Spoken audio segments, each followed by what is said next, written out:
ಕೇಳು ಕೇಳು ಕೇಳು ಜಾಣ ಜಾಣ ಸುದ್ದಿಯ ಕೇಳು ಕೇಳು ಕೇಳು ಜಾಣ.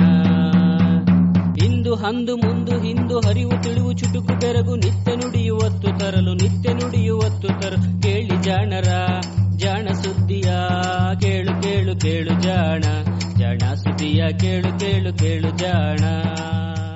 ಸಂಪುಟ 4 ಸಂಚಿಕೆ 147 ಫೆಬ್ರವರಿ 15, 2021. ಸುದ್ದಿ ಸಂಶೋಧನೆ.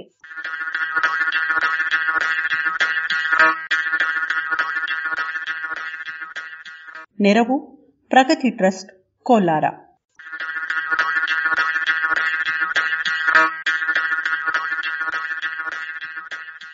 ಕ್ಯಾಚ್ ಹಿಡಿಯುವ ಗಿಡ.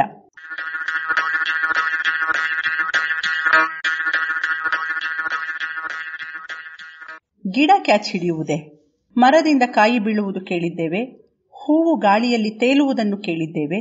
ಆದರೆ ಗಿಡಗಳು ಕ್ಯಾಚ್ ಹಿಡಿಯುವುದು ಹೇಗೆ? ಅವಕ್ಕೆ ಕೈಕಾಲು ಸ್ನಾಯುಗಳು ಇಲ್ಲವಲ್ಲ, ಅದು ಹೇಗೆ ಅವು ಕ್ಯಾಚ್ ಹಿಡಿಯುತ್ತವೆ ಎಂಬುದಲ್ಲವೇ ನಿಮ್ಮ ಪ್ರಶ್ನೆ? ನಿಜ, ವಿಜ್ಞಾನ ಒಂದು ಬಗೆಯ ಮ್ಯಾಜಿಕ್. ಅಸಾಧ್ಯ ಎನ್ನುವುದನ್ನು ಸಾಧ್ಯವಾಗಿಸುತ್ತದೆ ಎನ್ನುವ ಮಾತಿಗೆ ಉದಾಹರಣೆಯೋ ಎನ್ನುವಂತಹ ಒಂದು ಪ್ರಬಂಧವನ್ನು ನೇಚರ್ ಇಲೆಕ್ಟ್ರಾನಿಕ್ಸ್ ಪತ್ರಿಕೆ ಪ್ರಕಟಿಸಿದೆ. ಸಾಮಾನ್ಯವಾಗಿ ತನ್ನ ಮೇಲೆ ಬಂದು ಕೂರುವ ನೊಣ, ಸೊಳ್ಳೆ ಮುಂತಾದ ಕೀಟಗಳನ್ನು ತನ್ನ ಎಲೆಗಳನ್ನು ಮಡಚಿಕೊಂಡು ಹಿಡಿದುಕೊಳ್ಳುವ ಕೀಟಾಹಾರಿ ಸಸ್ಯವೊಂದನ್ನು ಹೀಗೆ ವಸ್ತುಗಳನ್ನು ಬೀಸಿ ಎಸೆದಾಗ ತಟಕ್ಕನೆ ಹಿಡಿದುಕೊಳ್ಳುವಂತೆ ಮಾಡಬಹುದು ಎನ್ನುವ ಸುದ್ದಿಯನ್ನು ಸಿಂಗಪುರದ ನ್ಯಾಂಗ್ಯಾಂಗ್ ಯೂನಿವರ್ಸಿಟಿ ಆಫ್ ಸಿಂಗಪೂರ್ ವಿಶ್ವವಿದ್ಯಾನಿಲಯದ ಸಿಯೋಡಾಂಗ್ ಶೆನ್ ಮತ್ತು ಸಂಗಡಿಗರು ವರದಿ ಮಾಡಿದ್ದಾರೆ. ಮಾಂಸಾಹಾರಿ ಅಥವಾ ಕೀಟಾಹಾರಿ ಸಸ್ಯಗಳು ವಿಶೇಷ ಸಸ್ಯಗಳು. ಇವು ಕೀಟದಂತಹ ಜೀವಿಗಳು ಹತ್ತಿರ ಸುಳಿದರೆ ಅವನ್ನು ಹಿಡಿದು ಅರಗಿಸಿ ಹೀರಿಕೊಂಡು ಬಿಡುತ್ತವೆ. ಇಂತಹ ಹಲವು ಸಸ್ಯಗಳಿವೆ. ಇವೆಲ್ಲವೂ ಮಣ್ಣಿನಲ್ಲಿ ಸಾರಜನಕದ ಅಂಶ ಇಲ್ಲದಿರುವಂತಹ ಬರಡು ಭೂಮಿಗಳಲ್ಲಿ ಅಥವಾ ಜೌಗಿನಲ್ಲಿ ಬೆಳೆಯುವಂಥವು. ತಮ್ಮ ಬದುಕಿಗೆ ಬೇಕಾದ ಸಾರಜನಕ ಅಂದರೆ ನೈಟ್ರೋಜನ್ ಸಂಯುಕ್ತಗಳು ಮಣ್ಣಿನಲ್ಲಿ ಸಿಗದೇ ಇರುವುದರಿಂದ ಕೀಟ ಮುಂತಾದ ಜೀವಿಗಳನ್ನು ಹಿಡಿದು ಅರಗಿಸಿಕೊಳ್ಳುವುದರ ಮೂಲಕ ಅವನ್ನು ಪಡೆಯುವ ವಿಶೇಷ ಸಾಮರ್ಥ್ಯ ಇವಕ್ಕೆ ಬಂದಿದೆ. ಹಾಗಂತ ಇವು ಪ್ರಾಣಿಗಳು ಬೇಟೆಯಾಡುವ ರೀತಿಯಲ್ಲಿ ಬೇಟೆಯ ಹಿಂದೆ ಓಡಿ ಹೋಗಿಯೋ ಹಾರಿ ಹೋಗಿಯೋ ಹಿಡಿಯಲಾರವು. ಆಹಾರವಾಗುವ ಜೀವಿ ತಮ್ಮ ಸಮೀಪಕ್ಕೆ ಬರುವವರೆಗೂ ಕಾದು ಆ ನಂತರ ಅವನ್ನು ಹಿಡಿಯುತ್ತವೆ. ಇವುಗಳ ಎಲೆಗಳು ಹಾಗೂ ಇತರೆ ಭಾಗಗಳು ಹೀಗೆ ಕೀಟಗಳನ್ನು ಹಿಡಿಯಲು ಅನುಕೂಲವಾಗುವಂತೆ ಬದಲಾಗಿರುತ್ತವೆ. ಉದಾಹರಣೆಗೆ, ಕೆಲವು ಗಿಡಗಳಲ್ಲಿ ಹೂಜಿಯಂತಹ ಅಂಗವಿರುತ್ತದೆ. ಅದರೊಳಗೆ ಸಕ್ಕರೆಯ ಪಾಕದಂತಹ ಮಕರಂದ ಇರುತ್ತದೆ. ಇದನ್ನು ಹೀರಲೆಂದು ಬರುವ ಕೀಟಗಳು ಪಾಕದೊಟ್ಟಿಗೆ ಇರುವ ನಯವಾದ ವಸ್ತುವಿನಲ್ಲಿ ಸಿಕ್ಕಿಕೊಳ್ಳುತ್ತವೆ. ಮೇಲೇಳಲಾಗದೆ ಹಾಗೆಯೇ ಪಾತ್ರೆಯೊಳಗೆ ಜಾರಿ ಹೋಗುತ್ತವೆ. ಪಾತ್ರೆಯ ತಳದಲ್ಲಿ ಇರುವ ರಸಗಳು ಅವನ್ನು ಅರಗಿಸುತ್ತವೆ. ಇನ್ನು ಕೆಲವು ಗಿಡಗಳಲ್ಲಿ ಎಲೆಗಳು ಬೆರಳುಗಳಿರುವ ಅಂಗೈಯಂತೆ ಇವೆ. ಈ ಬೆರಳುಗಳ ತುದಿಯಲ್ಲಿ ಹೊಳೆಯುವ ಮಕರಂದವಿರುತ್ತದೆ. ಈ ಮಕರಂದವನ್ನು ಹೀರುವ ಆಸೆಯಿಂದ ಅಲ್ಲಿಗೆ ದುಂಬಿ, ನೊಣ ಬಂದು ಕುಳಿತ ಕೂಡಲೇ ಎಲೆ ಮಡಚಿಕೊಂಡು ಎರಡೂ ಕೈಯನ್ನು ನಾವು ಭದ್ರವಾಗಿ ಮುಷ್ಟಿಯಂತೆ ಬಿಗಿ ಹಿಡಿಯುವುದಿಲ್ಲವೇ, ಹಾಗೆ ಭದ್ರವಾಗಿ ಮುಚ್ಚಿಕೊಂಡು ಬಿಡುತ್ತದೆ. ಕೀಟ ಒಳಗೆ ಸಿಲುಕಿ ವಿಲವಿಲನೆ ಒದ್ದಾಡಿ ಸಾಯುತ್ತದೆ. ಆನಂತರ ಗಿಡ ಜೀರ್ಣರಸಗಳನ್ನು ಸುರಿಸಿ ಅದನ್ನು ಕರಗಿಸಿಕೊಂಡು ಹೀರಿಕೊಳ್ಳುತ್ತದೆ. ಈ ಎರಡು ವಿಧಾನಗಳಲ್ಲದೆ ಇನ್ನೂ ಹಲವು ವಿಧಗಳ ಕೀಟಾಹಾರಿ ಸಸ್ಯಗಳು ಕೀಟಗಳನ್ನು, ಕೆಲವೊಮ್ಮೆ ಸಣ್ಣ ಪುಟ್ಟ ಕಪ್ಪೆಗಳಂತಹ ಜೀವಿಗಳನ್ನೂ ಹಿಡಿದು ಜೀರ್ಣಿಸಿಕೊಳ್ಳಬಲ್ಲವು. ಇದು ನಮಗೆ ವಿಚಿತ್ರ ಎನಿಸುವುದಕ್ಕೆ ಎರಡು ಕಾರಣಗಳಿವೆ. ಮೊದಲನೆಯದು, ಸಸ್ಯಗಳು ಸಾಮಾನ್ಯವಾಗಿ ಪ್ರಾಣಿಗಳ ಆಹಾರಗಳು. ಎರಡನೆಯದಾಗಿ, ಸಸ್ಯಗಳಿಗೆ ಏನನ್ನಾದರೂ ಸಂವೇದಿಸಿದ ತಕ್ಷಣವೇ ಅದನ್ನು ಗ್ರಹಿಸಿ ಪ್ರತಿಕ್ರಿಯಿಸುವಂತಹ ನರಮಂಡಲ ಇಲ್ಲ. ಪ್ರಾಣಿಗಳಲ್ಲಿ ಇದು ಇದೆ. ಹೀಗಾಗಿ ಒಂದಿಷ್ಟು ಗಾಳಿ ಸುಳಿದಾಡಿದರೂ ತಕ್ಷಣವೇ ನೊಣ, ಸೊಳ್ಳೆ ಮುಂತಾದವು ಜಾಗೃತವಾಗಿ ಹಾರಿ ಹೋಗುತ್ತವೆ. ಮುಳ್ಳು ಚುಚ್ಚಿದ ಕೂಡಲೇ ಅದು ಪೂರ್ತಿ ದೇಹದ ಒಳಗೆ ಹೋಗುವ ಮುನ್ನವೇ ನಾವು ಜಾಗೃತರಾಗಿ ಥಟ್ಟನೆ ಕಾಲನ್ನು ಮೇಲೆತ್ತಿರುತ್ತೇವೆ. ಇಂತಹ ಪ್ರತಿಕ್ರಿಯೆಗಳು ಗಿಡ ಮರಗಳಿಗೆ ಅಸಾಧ್ಯ ಎನ್ನುವ ನಂಬಿಕೆ ಇತ್ತು. ಸಿಯೋಡಾಂಗ್ ಶೆನ್ ಮತ್ತು ಸಂಗಡಿಗರು ಇದನ್ನು ಸಾಧ್ಯವಾಗಿಸಿ ತೋರಿಸಿದ್ದಾರೆ.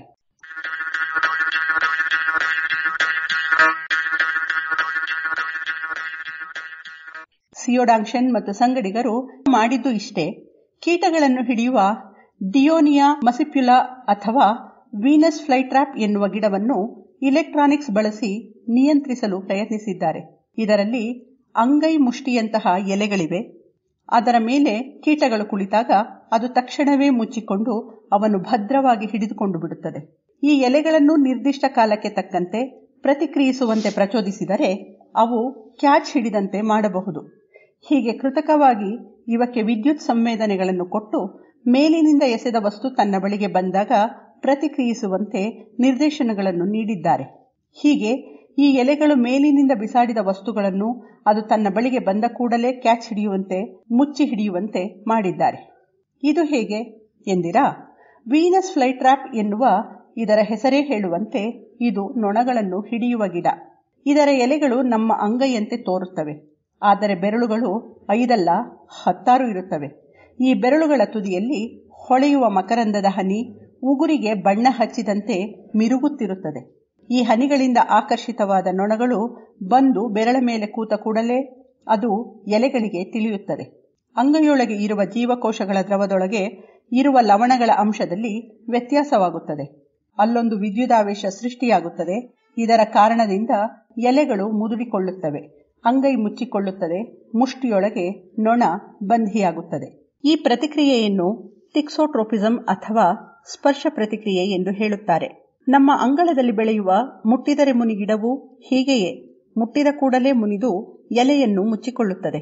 ಸಿಯೋಡಾಂಗ್-ಶೆನ್ ವಿದ್ಯುದಾವೇಶದಿಂದ ಕ್ಷಿಪ್ರವಾಗಿ ಪ್ರತಿಕ್ರಿಯಿಸುವ ಈ ಗಿಡವನ್ನು ಬಳಸಿಕೊಂಡು ತಾವು ತಯಾರಿಸಿದ ಮೃದು ಎಲೆಕ್ಟ್ರಾನಿಕ್ಸ್ ಸಾಧನಗಳನ್ನು ಪರೀಕ್ಷಿಸಿದ್ದಾರೆ. ಇವರು ತಯಾರಿಸಿದ ಮೃದು ಎಲೆಕ್ಟ್ರಾನಿಕ್ಸ್ ವಸ್ತುಗಳನ್ನು ಕೃತಕ ಸ್ನಾಯುಗಳು ಎನ್ನಬಹುದು. ವಿದ್ಯುತ್ ಸಂಕೇತಗಳನ್ನು ಉಪಯೋಗಿಸಿಕೊಂಡು ಇವುಗಳನ್ನು ಚಾಲಿಸುವ ಉದ್ದೇಶವಿದೆ. ಇಂತಹ ಸಾಧನಗಳನ್ನು ದೇಹದೊಳಗೆ ಬೇರೆ ಬೇರೆ ಕಾರ್ಯಗಳಿಗೆ ಬಳಸಿಕೊಳ್ಳಬಹುದು ಅಥವಾ ರೋಬಾಟುಗಳ ಕೈಕಾಲುಗಳಿಗೆ ಇವನ್ನು ಹೊಂದಿಸಿ ಅವು ಸರಾಗವಾಗಿ ಚಲಿಸುವಂತೆ ಮಾಡಬಹುದು ಎನ್ನುವುದು ಉದ್ದೇಶ. ಸಾಮಾನ್ಯವಾಗಿ ರೋಬಾಟುಗಳನ್ನು ಚಾಲಿಸಲು ಮೋಟಾರುಗಳನ್ನು ಬಳಸುತ್ತಾರೆ. ಈ ಮೋಟಾರುಗಳು ಗಿರ್ರನೆ ತಿರುಗಿ ಕೈಕಾಲುಗಳನ್ನು ಆಡಿಸುವುದರಿಂದ ನಡೆದಾಟ ಓಡಾಟಗಳು ಯಾವುವೂ ನಯವಾಗಿರುವುದಿಲ್ಲ. ನಿಂತು ನಿಂತು ಆಗುವುದರಿಂದ ಅಸಹಜ ಎನಿಸುತ್ತದೆ. ಜೊತೆಗೆ ನಮ್ಮ ಕೈ ಬೆರಳುಗಳು ಮೃದುವಾಗಿ ಹೂವನ್ನು ನೇವರಿಸುವಂತೆ ರೋಬಾಟ್ ಕೈಗಳು ಮಾಡಲಾರವು. ಅವುಗಳ ಹಿಡಿತ ಏನಿದ್ದರೂ ಒರಟು, ಗಟ್ಟಿ. ಈ ರೋಬಾಟು ಕೈಗಳನ್ನು ನಾಜೂಕಾಗಿಸಬೇಕಾದರೆ ಅವುಗಳನ್ನು ಚಾಲಿಸುವ ತಂತ್ರವೂ ಅಷ್ಟೇ ನಾಜೂಕಾಗಿರಬೇಕು. ಇದಕ್ಕಾಗಿಯೇ ಮೃದು ಎಲೆಕ್ಟ್ರಾನಿಕ್ಸ್ ಸಾಧನಗಳ ಬಗ್ಗೆ ಸಂಶೋಧನೆ. ಈ ಸಾಧನಗಳು ಮೋಟಾರುಗಳಂತೆ ಉಕ್ಕು, ಕಬ್ಬಿಣ, ಲೋಹದಿಂದ ಆದವುಗಳಲ್ಲ. ಬದಲಿಗೆ ಮೃದುವಾದ ಜಲ್ಲಿಯಂಥ ಪಾಲಿಮರುಗಳಿಂದ ಆಗಿರುತ್ತವೆ. ಆದರೆ ಲೋಹಗಳಂತೆ ಇವುಗಳಲ್ಲಿ ವಿದ್ಯುತ್ತಿಗೆ ಪ್ರತಿಕ್ರಿಯಿಸುವ ಸಾಮರ್ಥ್ಯವನ್ನು ಸೇರಿಸಲಾಗುತ್ತದೆ. ಹೀಗೆ ಮಾಡಿ ವಿದ್ಯುತ್ತನ್ನು ಹರಿಸಿದಾಗ ಅವು ಹಿಗ್ಗಿ ಕುಗ್ಗುವಂತೆ ಮಾಡಬಹುದು. ಇಂತಹ ಸಾಧನಗಳನ್ನು ಆಕ್ಚುಯೇಟರ್ಸ್ ಅಂದರೆ ಬೇರೆ ಚಲನೆಗಳನ್ನು ಆರಂಭಿಸುವಂಥವು ಎನ್ನಬಹುದು.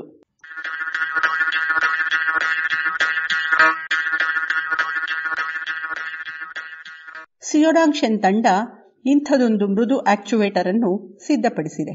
ಈ ಮೃದು ಇಲೆಕ್ಟ್ರಾನಿಕ್ ಸಾಧನದಲ್ಲಿ ಗಿಡಗಳ ನಯವಾದ ಮೇಣ ಹಚ್ಚಿದಂತಹ ಎಲೆಗಳ ಮೇಲೂ ಭದ್ರವಾಗಿ ಅಂಟಿಕೊಳ್ಳಬಲ್ಲ ಅಂಟಿನ ಒಂದು ಜೆಲ್ಲಿ ಇದೆ.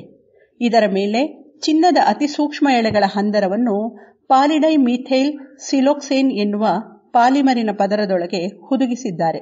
ಹೀಗಾಗಿ ಇದು ಎಲೆಗಳ ಮೇಲೆ ಭದ್ರವಾಗಿ ಅಂಟಿಕೊಳ್ಳಬಲ್ಲದು, ಬಳುಕಬಲ್ಲದು ಹಾಗೂ ಎಲೆಗಳೊಳಗೆ ಹುಟ್ಟುವ ವಿದ್ಯುದಾವೇಶವನ್ನು ಗ್ರಹಿಸಿ ಹೊರಗೆ ಹೊತ್ತೊಯ್ಯಬಲ್ಲದು. ಪಾಲಿಡೈ ಮೀಥೈಲ್ ಸಿಲೋಕ್ಸೇನ್ ಲೋಹದ ವಸ್ತುಗಳಂತೆಯೇ ವಿದ್ಯುತ್ ಕೊಂಡೊಯ್ಯಬಲ್ಲ ವಸ್ತು. ಜೊತೆಗೆ ಈ ಸಾಧನ ಗಾಜಿನಂತೆ ಪಾರದರ್ಶಕವಾಗಿರುವುದರಿಂದ ಎಲೆಗಳಿಗೆ ಸಹಜವಾದ ದ್ಯುತಿ ಸಂಶ್ಲೇಷಣೆ ಕ್ರಿಯೆಗೆ ಅಡ್ಡಿಯೂ ಆಗಿರುವುದಿಲ್ಲ. ಹಗುರವೂ ಕೂಡ. ಇದು ಇವರ ಮೃದು ಇಲೆಕ್ಟ್ರೋಡ್. ಈ ಮೃದು ಇಲೆಕ್ಟ್ರೋಡ್ ಅನ್ನು ವೀನಸ್ ಫ್ಲೈಟ್ರ್ಯಾಪಿನ ಎಲೆಗಳ ಒಳ ಹಾಗೂ ಹೊರಬದಿಗೆ ಅಂಟಿಸಿದ್ದಾರೆ. ಒಂದನ್ನು ಎಲೆಗಳಲ್ಲಿ ಹುಟ್ಟುವ ವಿದ್ಯುತ್ತನ್ನು ಗ್ರಹಿಸುವಂತೆ ಹಾಗೂ ಇನ್ನೊಂದನ್ನು ಎಲೆಗಳಿಗೆ ವಿದ್ಯುತ್ ಸಂಕೇತಗಳನ್ನು ದಾಟಿಸುವಂತೆ ಯೋಜಿಸಿದ್ದಾರೆ. ಎಲೆಗಳಿಗೆ ಪುಟ್ಟ ಬ್ಯಾಟರಿಯಿಂದ ವಿದ್ಯುತ್ ಹರಿಸಿದಾಗ ಕೇವಲ 40 ಸೆಕೆಂಡುಗಳಲ್ಲಿ ಅದರ ಎಲೆಗಳಲ್ಲಿಯೂ ವಿದ್ಯುತ್ ಆವೇಶ ಉಂಟಾಗಿದ್ದನ್ನು, ಎಲೆಗಳು ಮುದುಡಿಕೊಂಡಿದ್ದನ್ನು ಗಮನಿಸಿದ್ದಾರೆ. ಹಲವು ಪ್ರಯೋಗಗಳ ನಂತರ ಎಲೆಗಳು ಮುದುಡಿಕೊಳ್ಳುವುದಕ್ಕೆ ಮೊದಲು ಅದು 2 ಬಾರಿ ವಿದ್ಯುತ್ ಸಂಕೇತಗಳನ್ನು ಸೃಷ್ಟಿಸುತ್ತದೆ ಎಂದು ಗುರುತಿಸಿದ್ದಾರೆ. ಈ 2 ವಿದ್ಯುತ್ ಸಂಕೇತಗಳ ನಡುವಿನ ಅವಧಿ 1.2 ಸೆಕೆಂಡ್ಗಿಂತಲೂ ಕಡಿಮೆ ಇದ್ದರೆ ಎಲೆಗಳು ತೆರೆದೇ ಇರುತ್ತವೆಂದು, ಅದಕ್ಕಿಂತಲೂ ಹೆಚ್ಚಾದಾಗ ಅವು ಮುಚ್ಚಿಕೊಳ್ಳುತ್ತವೆಂದು ಇವರು ಗುರುತಿಸಿದ್ದಾರೆ. ಆನಂತರ ಈ ಸಂಕೇತಗಳನ್ನು ನಿರ್ದಿಷ್ಟ ಕಾಲಾವಧಿಯಲ್ಲಿ ನೀಡುವಂತೆ ಯೋಜಿಸಿದ್ದಾರೆ. ಹೀಗೆ ಮಾಡಿದಾಗ ವಿದ್ಯುತ್ ಹರಿಸಿದ ಸ್ವಲ್ಪ ಸಮಯದ ನಂತರ ಎಲೆಗಳು ಮುಚ್ಚಿಕೊಳ್ಳುತ್ತವೆ. ಅಷ್ಟೇ ಅಲ್ಲ, ಇದು ಆಕಸ್ಮಿಕವಲ್ಲ ಎಂದು ನಿರೂಪಿಸಲು ಈ ಮೃದು ಸಾಧನವನ್ನು ಎಲೆಗಳ ಮೇಲೆ ಅಂಟಿಸಿ ಅವನ್ನು ಸ್ಮಾರ್ಟ್ ಫೋನಿಗೆ ಬ್ಲೂಟೂತ್ ತಂತ್ರಜ್ಞಾನವನ್ನು ಬಳಸಿ ಜೋಡಿಸಿದ್ದಾರೆ. ಅಂದರೆ ಸ್ಮಾರ್ಟ್ ಫೋನ್ ನೀಡಿದ ನಿರ್ದೇಶನವನ್ನು ಎಲೆಗಳು ಗ್ರಹಿಸಬಲ್ಲುವು. ಎರಡನ್ನೂ ಜೋಡಿಸಲು ಯಾವ ತಂತಿಯೂ ಬೇಕಿಲ್ಲ. ಹೀಗೆ ಮಾಡಿದ ಮೇಲೆ ಸ್ಮಾರ್ಟ್ ಫೋನ್ ಅನ್ನು ಬಳಸಿ ಎಲೆಗಳನ್ನು ಬೇಕೆಂದಾಗ ಮುಚ್ಚಲು ಪ್ರಯತ್ನಿಸಿದ್ದಾರೆ. ಮೇಲಿಂದ ವಸ್ತುಗಳನ್ನು ಜಾರಬಿಟ್ಟು ಅವು ಎಲೆಗಳನ್ನು ಮುಟ್ಟುವ ಹೊತ್ತಿಗೆ ಸರಿಯಾಗಿ ಎಲೆಗಳು ಮುಚ್ಚಿಕೊಳ್ಳುವಂತೆ ನಿರ್ದೇಶಿಸಿದ್ದಾರೆ. ಎಲೆಗಳು ಕೆಳಗೆ ಬೀಳುತ್ತಿರುವ ವಸ್ತುವನ್ನು ಕ್ಯಾಚ್ ಹಿಡಿಯುವಂತೆ ಮಾಡಿದ್ದಾರೆ. ಹೀಗೆ ಮೃದು ವಸ್ತುಗಳನ್ನು ದೂರದಿಂದಲೇ ನಿಯಂತ್ರಿಸಿ ಗಿಡಗಳಲ್ಲಿ ಚಲನೆಯನ್ನು ನೀಡಬಹುದು ಎನ್ನುವುದು ಸಿಯೋಡಾಂಗ್ ಶೆನ್ ಅವರ ತರ್ಕ. ಈ ತಂತ್ರಜ್ಞಾನವನ್ನು ಸಸ್ಯಗಳಲ್ಲಿ ಅಷ್ಟೇ ಅಲ್ಲ, ಬೇರೆ ರೋಗಗಳಲ್ಲಿಯೂ ಬಳಸಬಹುದು. ಇಂತಹ ಆಕ್ಚುಯೇಟರ್ಗಳಿಗೆ ಬೇಕಾದ ವಿದ್ಯುತ್ ಪ್ರಮಾಣ ಕೂಡ ಬಲು ಕಡಿಮೆ. ನಮ್ಮ ದೇಹದೊಳಗೆ ಯಾವುದಾದರೂ ಸ್ನಾಯುವನ್ನು ಚಾಲಿಸಲು ಇಂತಹ ದೂರದಿಂದಲೇ ನಿಯಂತ್ರಿಸಬಹುದಾದ ಸಾಧನ ನೆರವಾಗಬಹುದು. ಅಥವಾ ಒರಟು ಕೈಗಳ ರೋಬೋಗೆ ನಯಾನಾಜೂಕು ತಂದುಕೊಡಬಹುದು ಅನ್ನುವ ಆಶಯವಿದೆ.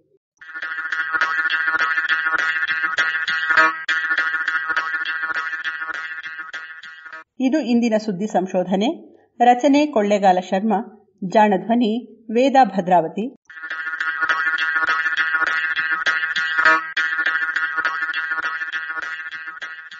ನೆರವು ಪ್ರಗತಿ ಟ್ರಸ್ಟ್, ಕೋಲಾರ.